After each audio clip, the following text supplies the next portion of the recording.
Whatever is happening is Pakistan. If you don't resist it, if you don't contribute it, then you don't have any right to blame what is happening. کیونکہ 4 pillars ہیں, چاروں pillars کے اندر اگر دیمک لگنے لگے تو کون ذمہ دار ہے اس کا؟ 4 پلرز ہوتے ہیں اسٹیٹ کے. ایک جوڈیشری ہوتی ہے, آپ نے جسٹس منیر کے زمانے سے دیکھا کہ دیکھ میک مسٹیکس. آپ کو ریکارڈنگ یاد ہے, کیا کرایا کچھ نہیں, ہم نے 10 ارب روپے کا ڈالر کا جرمانہ بھر دیا, پیسے ہیں نہیں ہمارے پاس. اور دنیا کا نظام یہ ہے طاقتوروں کا کہ جرمانہ دو. تم کس بات کا جرمانہ؟ مگر آپ دیکھیں ہوا ہے. اسی طرح سے لیجسلیچر ہے, قوانین کے اعتبار سے آپ دیکھ لیں, آئین کے اعتبار سے دیکھ لیں. لوگ یہ کہتے ہیں کہ جی this is a piece of paper. This is not a piece of paper. This is your milkiyat and my milkiyat. We stand by it and we will stand by it. Keep on remembering. These are foundation documents جس سے پاکستان ہٹ نہیں سکتا. ایسی قوتیں بھرتی رہیں گی جو ہیلے بہانے دیں گی آپ کو, اس چیز سے یہ بچا لو, اس چیز سے یہ بچا لو.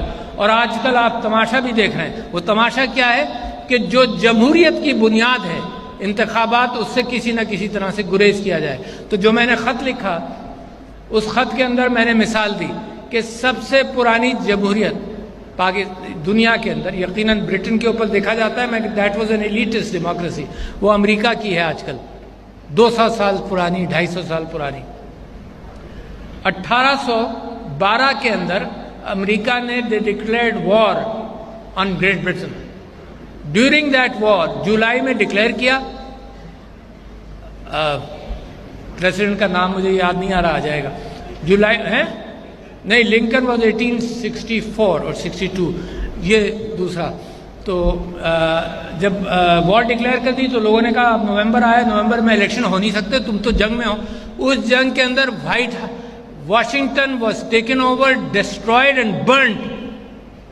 But the Americans had a democratic government. اس نے کہا نہیں, الیکشن نہیں پوسٹپون ہوں گے. تو 1812 میں وہ واقعہ میں نے کوٹ کیا.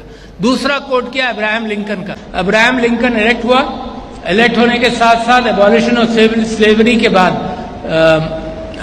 ان کی سول وار ہوئی.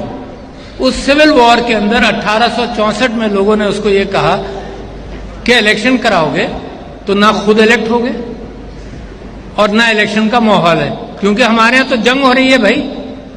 اس نے کہا اس جمہوریت کی بنیاد پر میں کھڑا ہوں, اگر الیکشن نہیں کراؤں گا کوئی بات نہیں, میں نہ ہی الیکٹ ہوں, میں الیکشن کراؤں گا.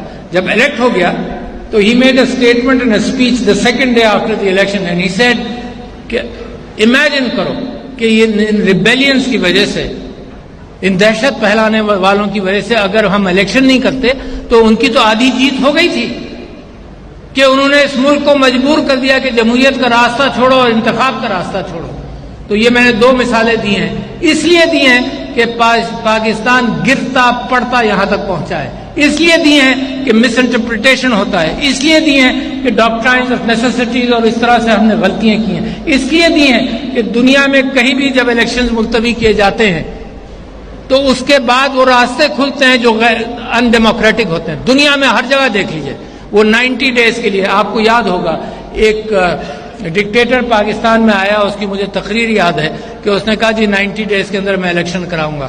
اس کے 90 ڈیز شاید 10-11 سال میں پورے نہیں ہوئے. تو لہذا آپ ذمہ دار ہیں. I am speaking to the people of Pakistan who should uphold the dignity, the constitution, the determinations which you have made, which your fathers have made. جو آئین کے اندر اور آئین کے سارے ڈاکومنٹس کے اندر آپ نے لکھا ہے اپنے لیے, اس ڈسپلن کو آپ پابند نہیں کریں گے. تو قائد اعظم کی جو بات تھی, انہوں نے کہا کہ ایک تو یقین اور آپ کو ایمان ہو اپنے اوپر اور اللہ کے راستوں پر, پھر اتحاد ہو, اور اس کے بعد اپنے آپ کو ڈسپلن